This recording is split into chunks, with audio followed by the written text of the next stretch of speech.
ఓం నమ శివాయ. శ్రీమాత్రే నమః. ఓం శ్రీ సాయిరాం. అందరికీ నమస్కారం అండి. ఈ నెల 20వ తారీఖు మనకు కార్తీక అమావాస్య అయితే వస్తుంది కదండి. ఈ యొక్క కార్తీక అమావాస్య రోజైనా కానీ లేదా కార్తీక అమావాస్య లోపైనా కానీ ఈ వీడియో మీ కంట పడితే నిజంగా మీ అదృష్టమే. మందార చెట్టు కనిపిస్తే ఇలా చేయండి చాలు, మీరు బంగారం భూములు కొంటూనే ఉంటారు. మనకి ఈ యొక్క కార్తీక మాసం అంటేనే చాలా పవిత్రమైన మాసం. ఈ యొక్క కార్తీక మాసంలో వచ్చే ప్రతిరోజు కూడా ఎంతో పర్వదినంగా భావిస్తూ ఉంటాం. ముఖ్యంగా ఈ యొక్క కార్తీక మాసంలో వచ్చే సోమవారాలకు చాలా ప్రత్యేకత ఉంది. ఇంత పవిత్రంగా భావించే ఈ యొక్క కార్తీక మాసంలో మందార చెట్టు కనిపిస్తే ఈ విధంగా చేయడం వలన మీకున్నటువంటి ధన సమస్యలు, అప్పుల బాధలు, కష్టాలు, కుటుంబ సమస్యలు, ఆర్థిక సమస్యలు, అనారోగ్య సమస్యలు, మీరు ఎటువంటి సమస్యలతో బాధపడుతున్నా కానీ ఆ సమస్యలన్నింటి నుంచి కూడా బయటపడి మీరు కోరిన సంకల్పాలు ఏవైతే ఉంటాయో ఆ సంకల్పాలన్నీ కూడా సిద్ధించడంతో పాటుగా బంగారం భూములు అనేటివి అలా కొంటూనే ఉంటారనమాట. ఇది అక్షర సత్యం అండి. ఎందుకు అంటే గనక వీడియోని చివరి వరకు చూడండి, మీకు పూర్తిగా అర్థమవుతుంది. వీడియోలోకి వెళ్ళే ముందు ప్రతి ఒక్కరు కూడా కింద కామెంట్ సెక్షన్లో ఓం నమ శివాయ అని చెప్పి కామెంట్ చేయండి. వీడియోకి లైక్ ఇవ్వండి, హైప్ ఇవ్వండి. మొదటిసారి మన ఛానల్లోకి వచ్చినట్లయితే మన ఛానల్ని సబ్స్క్రైబ్ చేసుకొని సపోర్ట్ చేయండి. ఈ యొక్క కార్తీక మాసంలో మందారం ఆకు అంటే మందారం చెట్టు కనిపిస్తే ఈ చిన్న పని చేయడం వల్ల చాలామంది కూడా అనుకుంటూ ఉంటారు, కేవలం మందార చెట్టే కదా, మందార చెట్టుతో ఈ చిన్న పని చేస్తే ఏమవుతుంది, వీరు ఏదో వీడియోస్ కోసం చెప్తూ ఉంటారు, వ్యూస్ కోసం చెప్తూ ఉంటారు అని అనుకుంటూ ఉంటారండి. ఇది అలా అయితే మాత్రం అసలు అనుకునే విషయం కాదు. మిడి జ్ఞానం అనేది కొన్నిసార్లు పనికిరాదు. అంతేకాకుండా కొంతమంది వీడియోని మధ్యలో స్కిప్ చేసుకుంటూ వెళ్ళి అసలు ఎక్కడ చెప్పారా వీరు అని చెప్పి వెతుకుతూ ఉంటారనమాట. ప్రతి మాటకి కూడా ముడిపడి ఉంటుందండి చెప్పే ఈ యొక్క పరిహారం అనేది. కాబట్టి ఈ యొక్క అమావాస్య రోజు చేసుకున్నా పర్లేదు. అమావాస్య రోజు అంటే అమావాస్య వెళ్ళిన తర్వాత మన పోలిపాడ్యం వస్తుంది కదా, ఈ యొక్క పోలిపాడ్యం రోజు చేసుకున్నా కూడా పర్వాలేదు. చాలా చిన్న పరిహారం అన్నమాట. 4-5 చెప్తాను. ఈ 4-5 మీరు ఒక్కటైనా కానీ చేసుకునే ప్రయత్నం చేయండి. అయితే మనకి ఇప్పుడు ఈరోజు వచ్చేసి 13వ తారీఖే కాబట్టి ఇంకా మనకి దాదాపుగా మనకి ఒక 5-6 రోజులు 7 రోజులు ఉందన్నమాట కార్తీక మాసంలో. ప్రత్యేకించి ఉసిరి దీపాన్ని ఎవరైతే వెలిగిస్తారో వారికి విష్ణుమూర్తి, లక్ష్మీ దేవతల యొక్క ఆశీర్వాదం అనేది లభిస్తుంది. అంతేకాకుండా ఉసిరి చెట్టు కింద భోజనం చేయడం వలన ఇద్దరి ఆశీర్వాదం, లక్ష్మీనారాయణుల యొక్క ఇద్దరి ఆశీర్వాదం లభించి వారికి ధనానికి అనేది దిగులుండదన్నమాట. ప్రత్యేకించి ఈ యొక్క కార్తీక మాసంలో చేసే స్నానానికి కూడా ఎంతో ప్రత్యేకత ఉంటుందండి. మీరు ముఖ్యంగా ఈ యొక్క కార్తీక మాసంలో ఏదైనా కానీ సముద్ర స్నానానికి కానీ నదీ స్నానానికి కానీ వెళ్ళి స్నానం ఆచరించడం వలన, కార్తీక స్నానం అంటే ఏం లేదండి, ఉదయం 7 గంటల లోపు చేస్తే కార్తీక స్నానం, ఉదయం 7 గంటల లోపు లెగిచి చక్కగా తలస్నానం చేసేసి శివుడి ముందు దీపాన్ని వెలిగించుకుంటే కార్తీక స్నానం చేసి మీరు పరమేశ్వరుడికి దీపాన్ని పెట్టినట్టు లెక్క వస్తుందన్నమాట. కాబట్టి ఈ యొక్క కార్తీక మాసంలో చేసే స్నానానికి కానీ, వెలిగించే దీపానికి కానీ, పెట్టే నమస్కారానికి కానీ, దీపదానానికి కానీ, అన్నదానానికి కానీ, గోదానానికి కానీ, భూదానానికి కానీ ఎంతో ప్రత్యేకత ఉంటుంది. కాబట్టి ఖచ్చితంగా ఈ దానాలలో మీకు ఏ దానం అయితే కుదురుతుందో ఆ దానం చేసే ప్రయత్నం అయితే ఈ యొక్క కార్తీక మాసంలో చేయండి. ఎందుకంటే ఏలినాటి శని దోషాలతో బాధపడుతున్న, అర్ధాష్టమ శని దోషాలతో బాధపడుతున్న, రాహు కుజ దోషాలతో బాధపడుతున్న, నాగదోషాలతో బాధపడుతున్న ఈ యొక్క కార్తీక మాసంలో నాగదేవతల మీద పాలు పోసినా కూడా నాగదోషాలు అన్నీ కూడా తొలగిపోతాయి. చాలామంది కూడా మందార చెట్టుని మామూలుగా ఒక పువ్వులు పూసే మొక్కలాగానే చూస్తూ ఉంటారు. కానీ మందార చెట్టు అంటే ఒక దేవతా వృక్షం అండి. సాక్షాత్తు లక్ష్మీ స్వరూపం అన్నమాట. మన ఇంటి ముందు మందార చెట్టు ఉంటే సాక్షాత్తు లక్ష్మీదేవి మన ఇంట్లో ఉన్నట్లే లెక్క. మందార పూలతోటి దేవుడి చిత్రపటాలకు చక్కగా అలంకరించుకొని ఆ రోజు పూజ చేసుకోవడం వలన ఎరుపు రంగు అంటే లక్ష్మీదేవికి చాలా ఇష్టం. ఎరుపు, పసుపు, పింక్ కలరు, ఇంకా ఏ ఇతర రంగుల మందార చెట్లైనా కానీ ఇంటి ముందు ఉండవచ్చు. కానీ తెలుపు రంగులో ఉండే మందార చెట్టు మాత్రం ఇంటి ముందు అయితే ఉండకూడదండి. కాబట్టి ఒక విషయాన్ని గుర్తుపెట్టుకొని మందార చెట్టు పెట్టుకునే ప్రయత్నం చేయండి.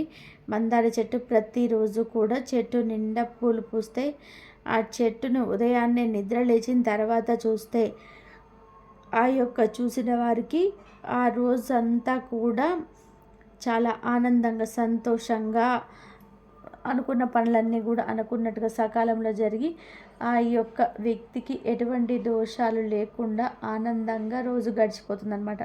కాబట్టి సాక్షాత్తు మహాలక్ష్మి స్వరూపంగా మందార చెట్టును భావిస్తుంటాము. కాబట్టి ఏదైనా ముఖ్యమైన పని మీద వెళ్ళేటప్పుడు కూడా మందార చెట్టుకు పువ్వులున్న అంటే పూలతోటి చక్కగా విరబూసిన ఆ చెట్టు కళ్ళి చూసి ఏదైనా కానీ ఆ వెళ్ళే పనిని చక్కగా 100% పూర్తవ్వాలి అని చెప్పి నమస్కరించుకొని వెళ్ళినా చాలని లక్ష్మీదేవి యొక్క అనుగ్రహం అనేది మీకు తప్పనిసరిగా కలుగుతుంది. అయితే ఈ యొక్క కార్తీక మాసంలో ప్రతిరోజు కూడా పర్వదినమే కాబట్టి ప్రత్యేకంగా ఇప్పుడు చెప్పే ఈ పరిహారం అనేది గురువారం కానీ, శుక్రవారం కానీ, శనివారం కానీ, ఆదివారం కానీ ఇలా ఏ రోజు ఈ రోజే చేయాలి అని ఇక్కడ రూల్ ఏం లేదు. కాకపోతే గురువారం చేసుకుంటే చాలా మంచిది. అమావాస్య రోజు చేసుకుంటే ఇంకా మంచిదన్నమాట, గుర్తుపెట్టుకోండి. అయితే కార్తీక అమావాస్య అంటే చాలామంది కూడా అమావాస్య అంటే ఏదో చెడు రోజుగా చేసే పనులు కూడా చాలామంది ఆపేసుకుంటూ ఉంటారనమాట, నిలిపివేసుకుంటారనమాట. ఈరోజు ఈ పని చేయకూడదు అమావాస్య కాబట్టి, అమావాస్య రోజు ఎక్కడికి వెళ్ళకూడదు అని చెప్పి అలా ఆపేసుకుంటుంటారు. కానీ అమావాస్య రోజు చేసే పనులకు లక్ష్మీదేవి యొక్క అనుగ్రహం అనేది ఉంటుంది. ఎందుకంటే అమావాస్య కూడా ఒక మంచి పర్వదినమే. అమావాస్య రోజు చేసుకునే పరిహారాలకు కూడా అత్యంత శక్తి ఉంటుంది. అంటే విడి రోజులు చేసుకునే పరిహారాల కంటే కూడా అమావాస్య రోజు చేసుకునే పరిహారాలకి అత్యంత శక్తి ఉంటుంది. అయితే ఈ యొక్క కార్తీక మాసంలో ఎవరైతే 365 ఒత్తులు పౌర్ణమి రోజు కానీ లేదా మిగతా రోజులలో వెలిగించని వారు ఎవరైతే ఉంటారో, అంటే కొంతమంది ఆడవాళ్ళకు పీరియడ్ టైమ్స్ అని ఇలా వస్తూ ఉంటాయి కదండి, లేదంటే ఇంట్లో వాళ్ళకి సరిగ్గా అనారోగ్య సమస్యలతో ఉండడం వలన ఏదో ఒక దోషం వల్లనో ఏదో ఒక మైలు వల్ల వెలిగించలేని పరిస్థితులు ఉండే ఉంటారో అటువంటి వారు ఈ యొక్క అమావాస్య రోజు కనుక ఎవరిని క్లియర్ అయితే కార్తీక అమావాస్య రోజు కూడా మీరు 365 ఒత్తులు వెలిగించుకోవచ్చు. కాబట్టి ప్రత్యేకంగా ఈ యొక్క కార్తీక అమావాస్య రోజు మీరు గుర్తుపెట్టుకొని చక్కగా ఉదయాన్నే నిద్రలేచి బ్రహ్మ ముహూర్తంలో చక్కగా మీరు ఇల్లు వాకిళ్ళు అన్నీ కూడా శుభ్రపరచుకొని మంచిగా తలస్నానం చేసి ఉతికిన వస్త్రాలు నలుపు రంగు కాకుండా మిగతా రంగులో ఉండే వస్త్రాలు ఏవైనా కానీ ధరించి చక్కగా మీరు ఇంట్లో కానీ లేదంటే శివాలయంలో ప్రాంగణంలో కానీ 365 ఒత్తులు వెలిగించుకోవడం వలన మీకున్నటువంటి శని దోషాలు, గ్రహ దోషాలు, జాతక దోషాలు, అన్ని రకాల సమస్యలు అనేటివి తొలగిపోతాయి. ప్రత్యేకంగా ఈ యొక్క కార్తీక మాసంలో ఏదో ఒక రోజు కార్తీక మాసం వెళ్ళే లోపైనా కానివ్వండి, లేదంటే అమావాస్య రోజైనా కానివ్వండి, శివుడికి అభిషేకం చేయించే ప్రయత్నం చేయండి. శివుడి పేరున అర్చన చేయించే ప్రయత్నం చేయండి. ఈ విధంగా చేయడం వలన చాలా మంచి జరుగుతుంది. ఎన్నో రకాలైన సమస్యలు కూడా తొలగిపోతాయి అన్నమాట. ప్రత్యేకంగా ఈ యొక్క కార్తీక మాసంలో గుర్తుపెట్టుకొని ఏదో ఒక రోజు మీరు వనభోజనాలకు వెళ్ళే ప్రయత్నం అయితే చేయండి. వనభోజనాలు అంటే కేవలం సరదా కోసం మాత్రమే వెళ్తారు అని చెప్పి అనుకుంటూ ఉంటారండి. కానీ అసలు చరిత్ర అయితే అది కాదు. ఎవరైతే నలుగురితోటి కలిసి 4 రకాల వంటకాలు చేసుకొని వనభోజనాలకు వెళ్ళి వారి యొక్క మనసులో ఉండే బాధలు, సమస్యలు అన్నిటినీ కూడా ఈశ్వరుడికి చెప్పుకొని ఆ ఉసిరి చెట్టు కింద దీపాన్ని వెలిగించి చక్కగా మంచిగా అందరూ కలిసి ఉమ్మడిగా కూర్చొని భోజనాలు చేసి పక్కన ఎవరైనా కానీ భిక్షాటకులు ఉంటే వారికి కూడా కొంచెం దానం చేసి వారి యొక్క మనసులో వేదనంతా కూడా తీర్చుకొని ఇంటికి ప్రశాంతంగా వస్తారనమాట.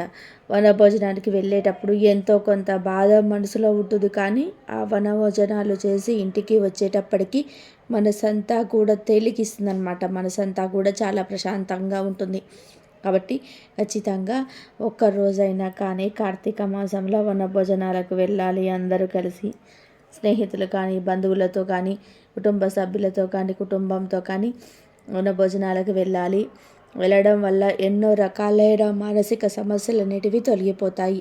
ప్రత్యేకించి కార్తీక మాసంలో ఉదయాన్నే నిద్రలేచి పొద్దున్నే అంటే తెల్లవారుజామున బ్రహ్మ ముహూర్తంలో 5 గంటలలోపు ఎవరైతే ఇంటి గడప ఎదురు 2 పక్కల కూడా దీపాన్ని పెడతారో ఆ ఇంట లక్ష్మీదేవి అడుగు పెడుతుందన్నమాట. చక్కగా ఉదయాన్నే నిద్రలేచి ఇల్లు వాకిళ్ళు అన్నీ కూడా శుభ్రపరచుకొని ఇంటి ముందు మంచిగా ముగ్గు వేసుకొని గడపలని కూడా చక్కగా పసుపు రాసి కుంకుమ బొట్లు పెట్టుకొని నీట్గా ఇంటి ప్రధాన ద్వారాన్ని కూడా అలంకరించుకొని తలుపు మీద ఓంకారం, త్రిశూల, స్వస్తి గుర్తులు వేసుకొని మంచిగా ఇంటి గడపడు చూస్తే, ఇంటి ప్రధాన ద్వారాన్ని చూస్తే లక్ష్మీ కళ ఉట్టి పడే విధానంగా ఉండాలన్నమాట. అలా అందంగా అలంకరించుకోవాలి. ఇంటిని చూసి ఇల్లాలిని చూడాలి అని చెప్పి అంటారు. ఇల్లు ఎంత శుభ్రంగా ఉంటుందో ఇల్లాలు కూడా అంత అందంగా ఉంటుందని చెప్పి మన పెద్దలు చెప్తారనమాట. కాబట్టి చక్కగా మీరు 2 పూటలు కుదిరితే 2 పూటలు 2 సంధ్యా సమయంలోనైనా కానీ ఇంటి గడపకు ఇరుపక్కల కూడా ఈ కార్తీక మాసం వెళ్ళేంత వరకు కూడా సంధ్యా దీపాలను పెట్టండి. ముఖ్యంగా ఈ యొక్క కార్తీక మాసంలో గోపూజ, గోమాత యొక్క పూజ చేసుకోవడంతో పాటుగా గోమాతకు సేవ చేసుకోవడం, గోమాతకి ఇష్టమైన ఆహారాన్ని తినిపించటం, పచ్చగడ్డి తినిపించడం, లేదంటే కూరగాయలు పండ్లు తినిపించడం, లేదంటే పెసలు 8 గంటలు నానబెట్టి పెసలను తినిపించడం. అన్నం తినిపించకూడదండి ఎప్పుడు కూడా గోమాతకి. ఇలా గోమాత అన్నం ఇష్టంగా తినే పెసలు నానబెట్టి బెల్లంతో కలిపి తినిపించాలన్నమాట. ఎందుకంటే బెల్లంతో కలిపి తినిపించకపోతే వాతం చేస్తుంది. కాబట్టి గోమాత యొక్క కడుపు కూడా చక్కగా ఉండాలి. తిన్న తర్వాత మనం పడేసే కాయలు, కుళ్ళిపోయిన కాయలు చాలామంది కూడా ఇటువంటివి పెడుతూ ఉంటారు. అలా పెట్టకూడదు. ఎందుకంటే గోమాతలో 33,000 కోట్ల మంది దేవతలు కూడా కొలువై ఉంటారు. కాబట్టి మనం అంటే బయట కనిపించే విగ్రహానికి చక్కగా పూజ చేసుకుంటాం. మంచిగా వండంగానే మొదట పదార్థం తీసి దేవుడి దగ్గర పెట్టుకుంటాము. కానీ సాక్షాత్తు 33,000 కోట్ల మంది కొలువై ఉన్న గోమాతకు మాత్రం కుళ్ళిపోయిన కాయలు, పడేసే కాయలు పెడుతూ ఉంటాం. అలా ఎప్పుడు కూడా చేయొద్దు. గోమాతకి కూడా మనం దేవుడికి ఏ విధంగా అయితే నైవేద్యాన్ని సమర్పించుకుంటామో అంతే శుచిగా శుభ్రంగా ఉండే ఆహారాన్ని గోమాతకు తినిపించుకోవాలి. ఇలా కార్తీక అమావాస్య రోజు గోమాత సేవ చేసుకున్నా, గోమాత పూజ చేసుకున్నా కూడా చాలా మంచి ఫలితం అనేది దక్కుతుంది. 33,000 కోట్ల మంది దేవతల యొక్క ఆశీర్వాదంతో మీరు అనుభవిస్తున్న కష్టాల నుంచి చాలా వరకు కూడా బయటపడతారు. ఎందుకు అంటే ప్రతి మనిషికి కూడా కష్టాలుంటాయి, సమస్యలుంటాయి. ఏదో ఒకటి జరుగుతుంది అని అనుకున్నది జరగకుండా మనసుని కలిసివేస్తుంది బాధతో. అలాగే ఇది జరగకుండా ఉంటే బాగుండేది అనేది జరుగుతూ ఉంటుందన్నమాట. జీవితం అంటే అంతే. కాబట్టి మనం కొండంత కష్టపడినా, కొండంత బాధపడినా మన జీవితంలోకి సంతోషాలు రావాలి అంటే గోరంత అదృష్టం ఉండాలి. ఆ గోరంత అదృష్టం ఎక్కడి నుంచి వస్తుంది? మనం ఊరికే తిరిగి పడుకుంటే గోరంత అదృష్టం రాదు. మనకు టైంకి పూజలు చేసుకోవడం, ఇంట్లో రోజులు నిత్యం దీపారాధన చేసుకోవడం, ప్రత్యేకించి కార్తీక మాసంలో పరమేశ్వరుడికి ఆరాధించుకోవడం, ఈశ్వరుడి నామ జపాన్ని ఎప్పుడు కూడా తలుచుకుంటూ ఉండడం, అంతేకాకుండా తులసమ్మకు పూజ చేసుకుంటూ ఉండడం, ఇటువంటివన్నీ చేయడం వల్ల మనకి అఘోరంత అదృష్టం అనేది దక్కుతుంది. అయితే ఈ యొక్క కార్తీక అమావాస్య లోపైన కానీ, కార్తీక అమావాస్య రోజు కానీ మందారం చెట్టు కనిపిస్తే చెట్టు దగ్గరికి వెళ్ళి ఒక చెంబుడు నీళ్లు పోసి నమస్కరించుకొని ఒక మంచి ఎటువంటి మచ్చ చినిగిపోవడం ఎటువంటిది ఏమీ లేకుండా నీట్గా ఉన్న ఆకును తెచ్చుకొని ఇంటికి తెచ్చుకున్న తర్వాత శుభ్రంగా కడిగి ఆకు మీద కొన్ని ఎర్ర కందిపప్పు, ఒక 5 బెల్లపు ముక్కలను పెట్టండి. 5 అని ఎందుకు చెప్పాను అంటే కనుక మన పంచభూతాలు గాలి, నీరు, నిప్పు, అంతేకాకుండా నింగి, నేల వీటన్నిటి ఆశీస్సులు అనేటివి లభిస్తాయి అన్నమాట. కాబట్టి ఖచ్చితంగా అలా మందార ఆకు మీద ఈ బెల్లం ముక్కలను పెట్టి కందిపప్పు ఏంటంటే కనుక మనకు గ్రహాలకు అంకితం చేయబడతాయి. ఇలా ఎర్ర కందిపప్పు వేసి ఈ యొక్క ఆకుని మనం గోమాతకు తినిపించాలి. అర్థమైంది కదా? ఈ విధంగా తినిపించేటప్పుడు మీ యొక్క సంకల్పం మనసులో ఏ సమస్య తీరాలి అని చెప్పి అనుకుంటున్నారు, ఏ కష్టం నుంచి బయటపడాలనుకుంటున్నారు, ఇవన్నీ కూడా చెప్పుకొని గోమాతకు తినిపించాలి. ఇక రెండవది ఏంటంటే కనుక మందారం ఆకుని తీసుకొని ఆకు మీద కొంచెం పసుపుని, కొంచెం ఆవాలను వేసి 2 పండిన నిమ్మకాయలను తీసుకొని నిలువుగా అలా చీలిక పెట్టి రాళ్ళ ఉప్పు పెట్టి దాని మీద కొంచెం ఉప్పు వేయాలన్నమాట. ఈ విధంగా వేసిన ఆకుని ఇంటిలో ప్రతి గదిలోనే 4 మూలలా కూడా చూపించి ఏదో ఒక మూలన నైట్ అంతా కూడా 24 గంటలను మీ ఇంట్లోనే ఉంచి తర్వాత ఈ ఆకుని నిమ్మకాయలతో కలిపి తీసివేసి ఎవరి తొక్కని ప్రదేశంలో కూడా లేదంటే పారే నీటిలో కానీ పడేయాలి. ఈ పరిహారం అనేది అమావాస్య రోజు చేసుకుంటే ఇంకా ఎక్కువ ఫలితం అనేది వస్తుంది. ఇంకా దిష్టి దోషాలన్నీ కూడా తొలగిపోతాయి. ఇక తర్వాతది ఏమిటంటే కనుక ఒక మందారాకు తీసుకొని దాని మీద ఒక చిన్న మట్టి ప్రమిదను పెట్టి అందులో రాళ్ళ ఉప్పుని వేసి దాని మీద ఉమ్మెత్తకాయను పెట్టి ఆ ఉమ్మెత్తకాయలో విత్తనాలన్నీ తీసేసి అందులో ఆవు నేతిని పోసి 2 ఒత్తులు వేసి దీపారాధన వెలిగించాలన్నమాట. ఇది మీరు అమావాస్య రోజైనా చేసుకోవచ్చు, అమావాస్య రోజైనా చేసుకోవచ్చు. ఇది ఈశ్వరుడి పట్టం ముందు చేయాలన్నమాట. ఈ విధంగా చేయడం వలన మీకున్నటువంటి ఎటువంటి సమస్యలైనా కూడా పూర్తిగా తొలగిపోతాయి. తర్వాతది ఒక మందారం ఆకు తీసుకొని మందారం ఆకు మీద మట్టి ప్రమిదను పెట్టి అందులో ఆవు నెయ్యి వేసి ఆవు నెయ్యితో దీపాన్ని వెలిగించాలన్నమాట. ఇది కూడా ఈశ్వరుడి ముందే చేయాలండి. ఈ విధంగా చేయడం వలన మీకు ఈశ్వరుడి యొక్క అనుగ్రహం అనేది కలుగుతుంది. ప్రత్యేకించి ఇప్పుడు నేను చెప్పిన ఈ పరిహారాలలో నిమ్మకాయలు ఉన్న పరిహారం మాత్రం అమావాస్య రోజు చేసుకోండి. ఆ వారం ఉన్న పరిహారం మాత్రం అమావాస్య రోజు చేసుకోండి. రేపు వచ్చే శనివారం కానీ ఆదివారం కానీ చేసుకోండి. లేదంటే కనుక మీరు ఏ రోజు చేసుకోదలుచుకున్నా కానీ ఆ రోజు మేము సంధ్యా సమయంలో చేసుకోండి. 6 గంటలు దాటిన తర్వాత చేసుకోండి.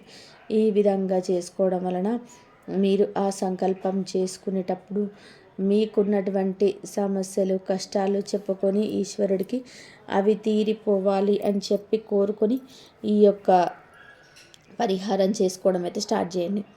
ఈ విధంగా చేసిన తర్వాత 24 గంటలలోనే మీకు మంచి రిజల్ట్ అనేది కనబడుతుంది. ఈ సమస్య అనేది మీకు ఎటు నుంచి పరిష్కారం అవుతుందో కూడా అర్థం కాకుండానే మీకున్నటువంటి సమస్యలన్నిటి పరిష్కారం అయిపోవడం అయితే మొదలవుతాయి అన్నమాట. కాబట్టి ప్రత్యేకంగా ఇప్పుడు నేను చెప్పిన ఈ పరిహారాలన్నిటివి మీరు ఒక్కటైనా కానీ చేసుకునే ప్రయత్నం చేయండి. చాలా అద్భుతమైన ఫలితాలు చూస్తారు. ప్రత్యేకంగా ఈ యొక్క కార్తీక మాసంలో మందారం ఆకు మీద ఉసిరి దీపాన్ని వెలిగించటం వల్ల కూడా మీకున్నటువంటి జాతక దోషాలు, అప్పుల సమస్యలన్నిటివి తీరిపోతాయి. అంతేకాకుండా నేను ఇందాక చెప్పినట్టు ఉమ్మెత్త దీపాన్ని అంటే ఉప్పులో ఉమ్మెత్తకాయను పెట్టి దీపాన్ని వెలిగించటం వలన మీరు అనుభవిస్తున్న అనారోగ్య సమస్యలన్నిటివి చాలా వరకు కూడా తీరిపోతాయి అన్నమాట. మొదటి చెప్పిన గోమాతకు తినిపించడం చెప్పాను కదా. బెల్లం కందిపప్పు పెట్టి అందులో ఎర్ర కందిపప్పు వాడాలి. దాని కారణంగా మీకు రాహువు కుజ దోషాలు ఉంటే అవన్నీ కూడా క్లియర్ అయిపోతాయి. ప్రత్యేకంగా గోమాతకు తినిపించటం వలన 33 కోట్ల దేవతల యొక్క ఆశీర్వాదం అనేది లభిస్తుందన్నమాట.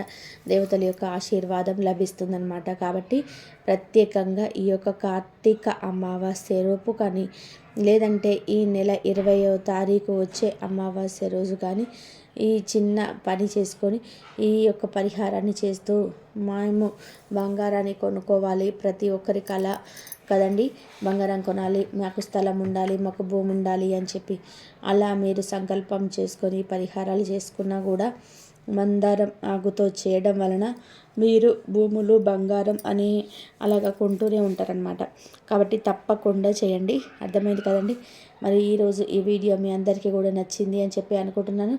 నచ్చింది అనిపిస్తే ఈ వీడియోకి ఒక లైక్ ఇవ్వండి. లైక్ ఇచ్చిన వెంటనే సబ్స్క్రైబ్ చేసుకోండి. కింద చూసిన ప్రతి ఒక్కరు కూడా ఓం నమ శివాయ అని చెప్పి కామెంట్ చేయడం మాత్రం అస్సలు మర్చిపోవద్దు. మరొక మంచి వీడియోతో మళ్ళీ కలుసుకుందాం. అంతవరకు కూడా పరమేశ్వరుడి ఆశీస్సులు మీ మీద, మీ కుటుంబ సభ్యుల మీద ఎల్లకాలం ఉండాలి అని చెప్పేసి మనస్ఫూర్తిగా కోరుకుంటున్నాను. ముఖ్యంగా ఈ యొక్క పరిహారాలు అన్నీ కూడా చేయాల్సిన అవసరం లేదండి. వీటన్నిటిలో మీరు ఒక్కటి చేసుకొని సంకల్పం చేసుకున్నా కూడా మీ యొక్క సంకల్పం అనేది సిద్ధిస్తుంది అన్న విషయాన్ని గుర్తుపెట్టుకోండి. మరొక మంచి వీడియోతో మళ్ళీ కలుసుకుందాం. అంతవరకు కూడా పరమేశ్వరుడి ఆశీస్సులు ఉండాలని చెప్పి మనస్ఫూర్తిగా కోరుకుంటూ సర్వేజన సుఖినో భవంతు. ఇంతవరకు చూసినందుకు ధన్యవాదాలు.